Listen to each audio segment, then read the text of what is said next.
Hello students, इस lecture में मैं बातें करूंगा स्फीयर और हेमीस्फीयर के वॉल्यूम और सरफेस एरिया की। तो मैं सबसे पहले बातें करूंगा आपसे इस स्फीयर की वॉल्यूम की। सो स्टूडेंट्स, इसके पीछे बहुत ही बड़ी दिलचस्प एक स्टोरी है ना।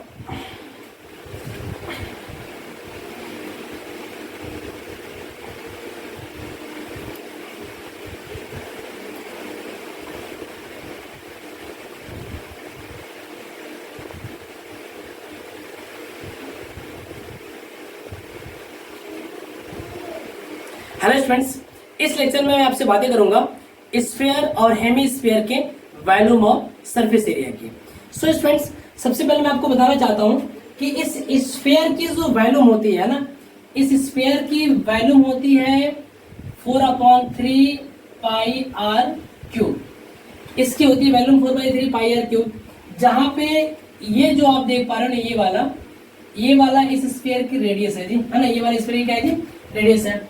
तो आखिर में इस स्फीयर की रेडियस अगर आर है तो इसकी वॉल्यूम 4/3 पाई आर क्यूब कैसे होती है, इस बात की चर्चा करेंगे हम इस लेक्चर में।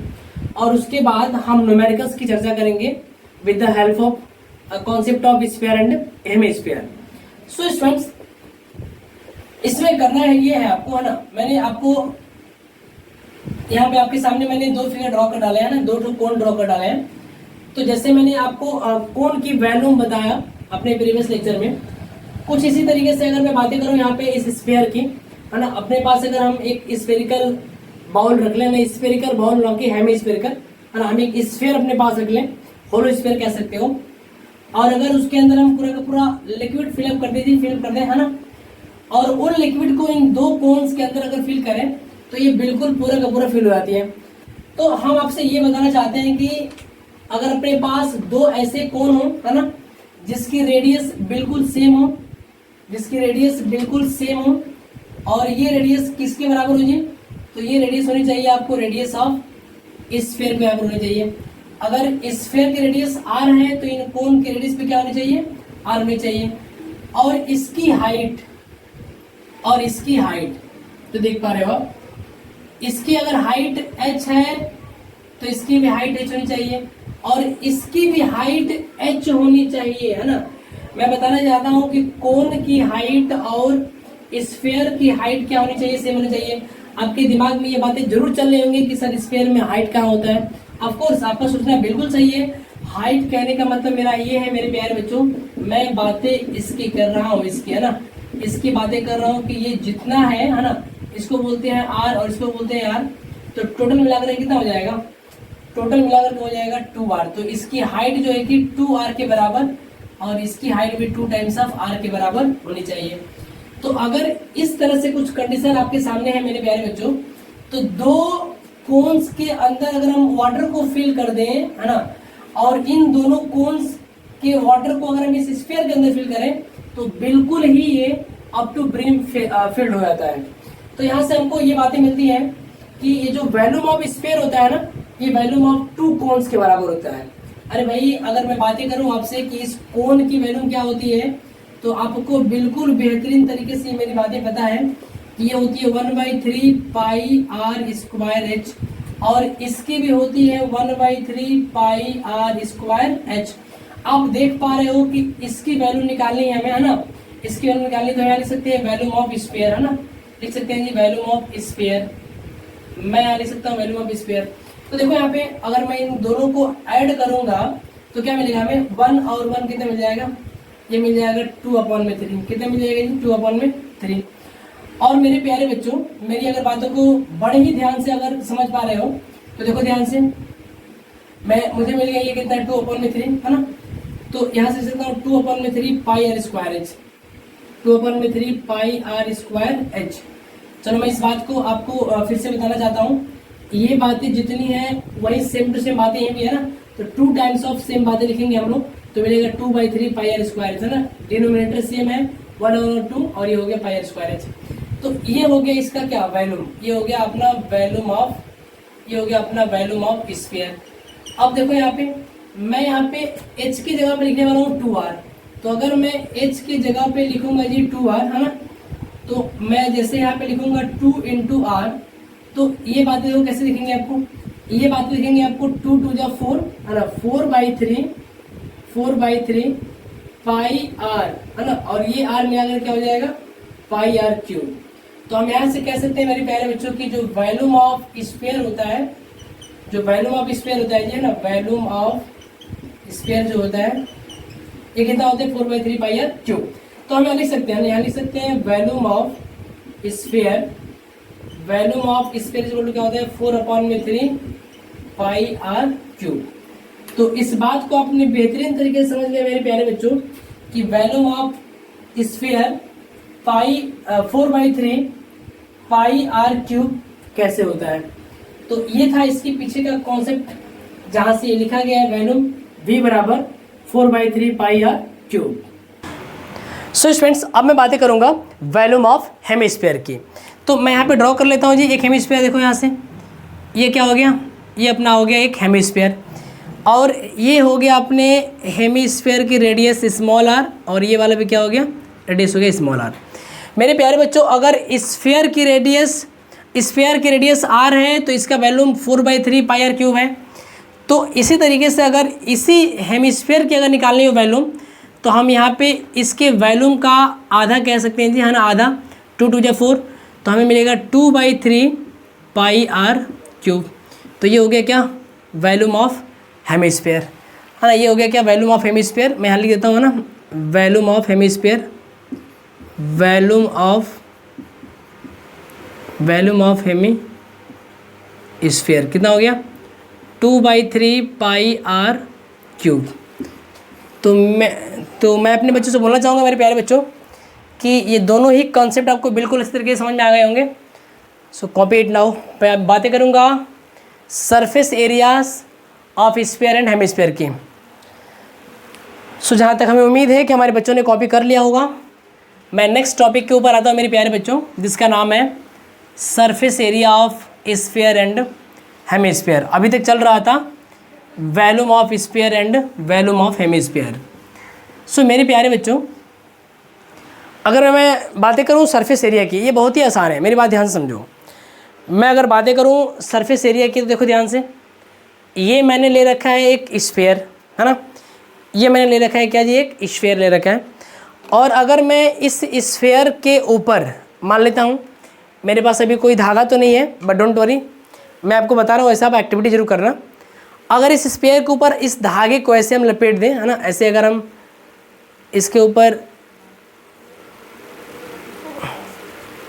ऐसे ही मान लेते हैं, आप बस समझ रहे हो मेरी बात, समझ जाना, है ना, ऐसे कर दें हम, पूरी तरह से कवर कर दें इस धागे को, इस स्फीयर के ऊपर बिल्कुल अच्छे से कवर कर दें, ताकि ये स्फीयर आपको ना दिखे, केवल धागा ही दिखे। और धागा एक के ऊपर एक नहीं चढ़ना चाहिए, कुछ इस तरीके से होना चाहिए, देखो ध्यान से, कुछ इस तरीके से होना चाहिए और बिल्कुल ही ढका होना चाहिए।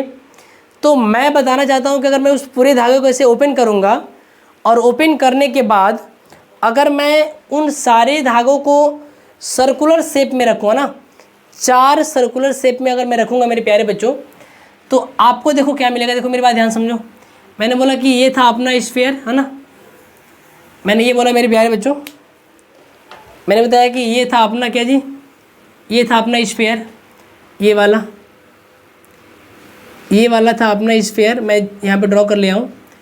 और इस स्फीयर की रेडियस है स्मॉल आर, इस स्फीयर की रेडियस है जी कितनी, इसकी रेडियस है स्मॉल आर, है ना। तो मैंने आपको ये बताया कि मैं इसके ऊपर पूरा का पूरा ऐसे बिल्कुल ऐसे धागा लपेटा हुआ हूँ, ऐसे धागा लपेटा हुआ हूँ, है ना, ऐसे करके, और मैंने उस पूरे धागे को ओपन करके मैंने 4 ठो सर्कुलर शेप उसको देने का प्रयास किया। और उन चारों सर्किल का जो ये रेडियस है ना, मैंने बोला कि इसके ऊपर रैप किए गए धागे को मैंने ओपन करके मैंने बनाया 4 ठो सर्कल। तो जब मैंने बनाया 4 ठो सर्कल मेरे प्यारे बच्चों, है ना, तो उन चारों सर्कल्स का रेडियस, उन चारों सर्कल का जो रेडियस है बिल्कुल ही, है ना, बिल्कुल ही स्फीयर के रेडियस के बराबर आई। अरे भाई क्या हो रहा है, ये बिल्कुल ही स्फीयर के रेडियस के बराबर आई, है ना। हमने इसके ऊपर रैप किए गए धागों को ओपन करके जब मैंने सर्कल फॉर्म किया है ना, जब मैंने सर्कल फॉर्म किया तो 4 ठो सर्कल बना और वो चारों सर्कल की रेडियस क्या थी, सेम थी, जिसका आर थी, जिसकी वैल्यू कितनी थी, आर थी। तो हमने ये देखा करे यार, इसका मतलब ये है कि ये जो स्फीयर है ना, इसका सरफेस एरिया इन 4 सर्कल्स के एरिया के बराबर होगी। अरे भाई एक सर्कल की एरिया होती है कितनी, पाई आर स्क्वायर। अगर एक सर्कल की एरिया होती है पाई आर स्क्वायर तो 4 ठो सर्कल एरिया कितनी हो जाएगी, 4 पाई आर स्क्वायर। तो हम यहाँ पे लिखने वाले हैं मेरे प्यारे बच्चों, हम यहाँ पे लिखने वाले हैं surface area of sphere. Surface area of sphere क्या होता है जी, हम बोल सकते हैं एरिया ऑफ 4 सर्कल्स, है ना, हैविंग सेम रेडियस। हम कह सकते हैं area of 4 circles with same radius, with same radii, है ना, विथ सेम रेडियाई। अरे भाई मैं आपसे यही तो बताना चाहता हूँ कि ये जो सरफेस एरिया एस है इन चारों सर्कल के एरिया के बराबर होगी, मतलब 4 पाई आर स्क्वायर हो गया जी। तो ये हो गया अपना surface area of sphere, 4 pi r square. अगर आपने इस स्फीयर वाले कॉन्सेप्ट को बिल्कुल इजीली और अच्छे तरीके से समझ लिया मेरे प्यारे बच्चों, तो हेमी स्फीयर का भी बड़ा आसान है जी, है ना। मैं अगर लिखना चाहूँ यहाँ पे हेमी स्फीयर, चलो मैं इसको एरेज कर देता हूँ, मैं पहले इसको कर देता हूँ एरेज।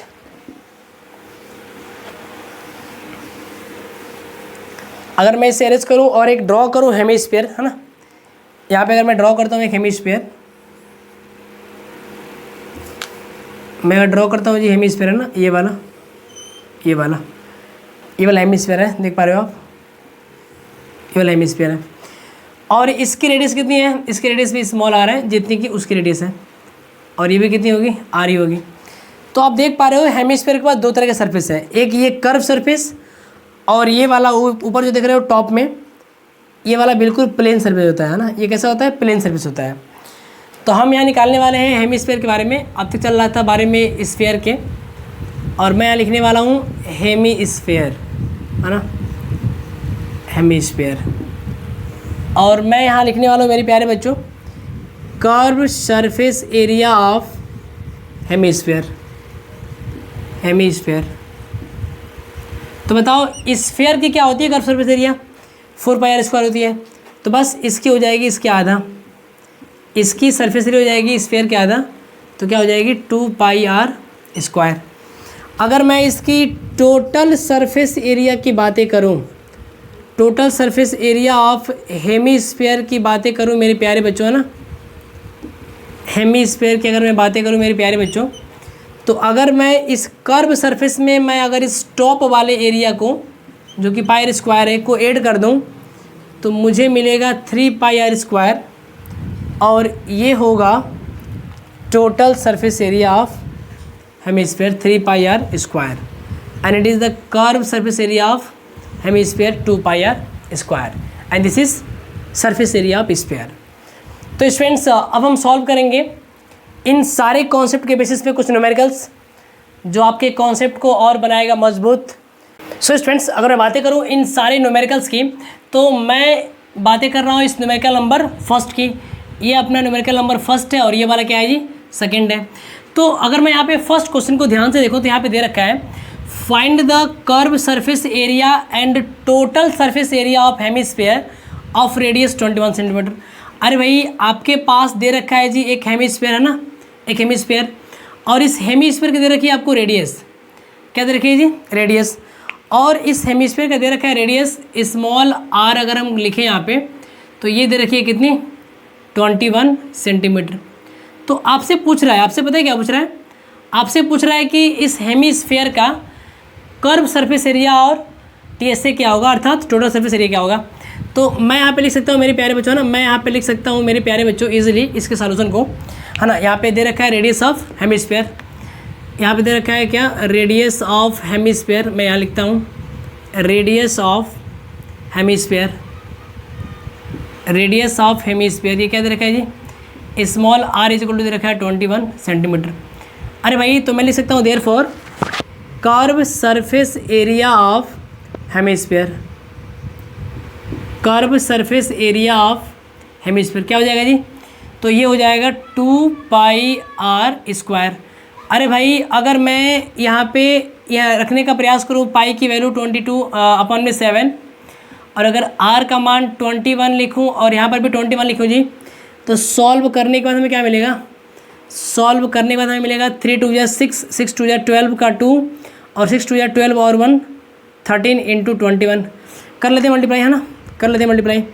तो अगर हम 132 को मल्टीप्लाई करूँगा 21 से तो क्या मिलेगा जी? ये मिलेगा 132, 2 2 4, 2 3 6, 2 1 2, तो आपको मिलेगा 2772। तो हम यहाँ लिख सकते हैं क्या? यहाँ लिख सकते हैं 2772 सेंटीमीटर स्क्वायर। तो ये वाला हो गया क्या? ये जो 2722 दिया है, ये वाला हो गया इसका कर्व सरफेस एरिया, ना। कर्व सरफेस एरिया क्या हो गया? हेमिस्फीयर हो गया। मेरे प्यारे बच्चों अगर मैं बातें करूं नेक्स्ट इसी के जुड़े हुए अगले टर्म्स की, तो ये दे रखा है find the total surface area. अच्छा ये बताओ, मुझे अगर निकालना होगा ये वाला, ये तो निकल गया, मुझे निकालना है टीएस से total surface area of hemisphere, तो क्या होता है जी? ये होता है 3πr²।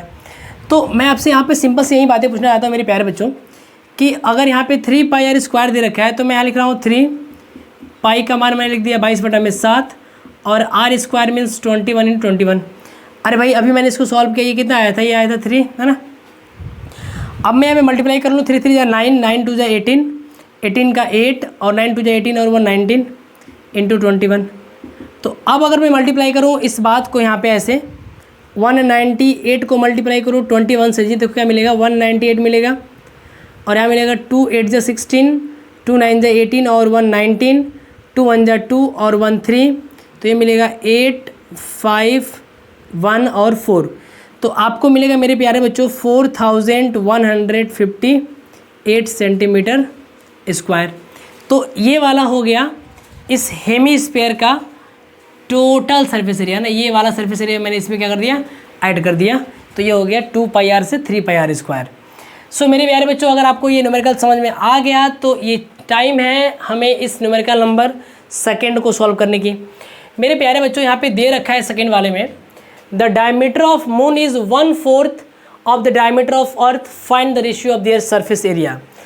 स्टूडेंट्स देखो मैं यहाँ से बातें करता हूँ ना, मैं यहाँ पे बातें आपसे ये कर रहा हूँ कि ये वाला है जी मून, है ना, ये वाला है मून और ये वाला है अर्थ, है ना, ये वाला है अर्थ। तो अगर मैं बातें करूँ कि अगर इस अर्थ की डायमीटर d है जी, तो एंड इस मून की जो डायमीटर है स्मॉल d है, तो दे रखा है ना कि ये जो मून का डायमीटर है ये अर्थ के डायमीटर के 1/4 है। मतलब हम कह सकते हैं small d equal to capital D/4 हो गया। अरे भाई तो इस मून का मैं नाम लेता हूँ, ये नाम लिखता हूँ कि ये मून है और ये क्या है जी? ये वाली है अर्थ, ये वाली है अर्थ। मैं बोल रहा हूँ कि अगर मैं इस रेडियस ऑफ मून को RM से लिखूँ तो रेडियस ऑफ मून क्या हो जाएगा? डायमीटर ऑफ मून अपॉन में क्या हो जाएगा जी? 2 हो जाएगा। तो इसका डायमीटर तो d/4 है ना यहाँ पे। अगर d/4 मैं इस स्मॉल d की जगह पे लिखूँ तो ये 4 2 जा 8, ये हो जाएगा कैपिटल D/8। तो ये हो गया अपना रेडियस ऑफ मून। और अगर मैं रेडियस ऑफ अर्थ निकालने की बातें करूँ मेरे प्यारे बच्चों, तो मैं यहाँ लिख सकता हूँ डायमीटर अपॉन में 2, मतलब ये वाली बातें d/2। तो देखो यहाँ पे अगर आप ऑब्जर्व कर पा रहे हो तो ये मैंने ले रखा है अर्थ, है ना, ये अपनी है अर्थ, ये वाली क्या है? अर्थ है और ये वाली क्या है जी? मून है।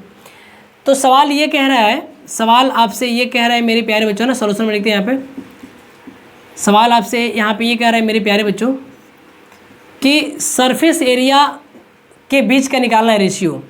तो मैं यहाँ लिख रहा हूँ सरफेस एरिया ऑफ, है ना, surface area of moon upon में सरफेस एरिया ऑफ अर्थ, है ना, मैं ये लिखने वाला हूँ। अच्छा ये बताओ मून की सरफेस एरिया क्या होगी? अगर ये एक स्फीयर है तो ये हो जाएगी 4π और मून के रेडियस का स्क्वायर RM का स्क्वायर, और ये हो जाएगा जी 4π रेडियस ऑफ अर्थ का स्क्वायर। अरे भाई इससे तो ये कैंसिल हो गया।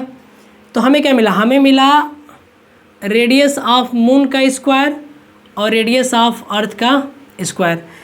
मैं अगर इसके सरफेस को डिनोट करूं एस एम से, तो इसको मैं करूंगा एस ई से, है ना। सरफेस एरिया ऑफ मून अपन में सरफेस एरिया ऑफ अर्थ। अरे भाई अगर मैं इस आर एम और आर ई को एक ही में लिख करके ऊपर लगा दूँ तो कोई दिक्कत नहीं है ना। ऐसे मैं इस बात को अगर ऐसे लिखूँ जी तो कोई दिक्कत है क्या? नहीं, कोई दिक्कत नहीं है। तो रखो, देखो क्या दिया है, रेडियस ऑफ मून ये दे रखा है d/8 और ये दे रखा है रेडियस ऑफ अर्थ d/2 का होल स्क्वायर। अगर मैं इसको सॉल्व करूँगा तो ये 8 नीचे आएगा और 2 चला जाएगा ऊपर, कुछ इस तरीके से 8 नीचे आएगा, d यही रहेगा, 2 चला जाएगा ऊपर यहाँ पे का स्क्वायर। तो क्या मिलेगा आपको मिलेगा यहाँ से d से d कैंसिल आउट हो गया और 2 4 जा 8, तो आपको मिलेगा 1/4 का स्क्वायर और ये हो जाएगा कितना 1/16। तो आप सिंपल से कह सकते हो कि surface area of moon ratio surface area of earth जो होगा 1 रेशियो कितना होगा जी 16 होगा। और यही हुआ आपके इस क्वेश्चन का रिक्वायर्ड आंसर। सो जहाँ तक हमें उम्मीद है हमारे सारे बच्चों को स्फीयर और हेमीस्फीयर का पूरा कॉन्सेप्ट और ये न्यूमेरिकल्स बिल्कुल ही बेहतरीन तरीके से समझ में आए होंगे।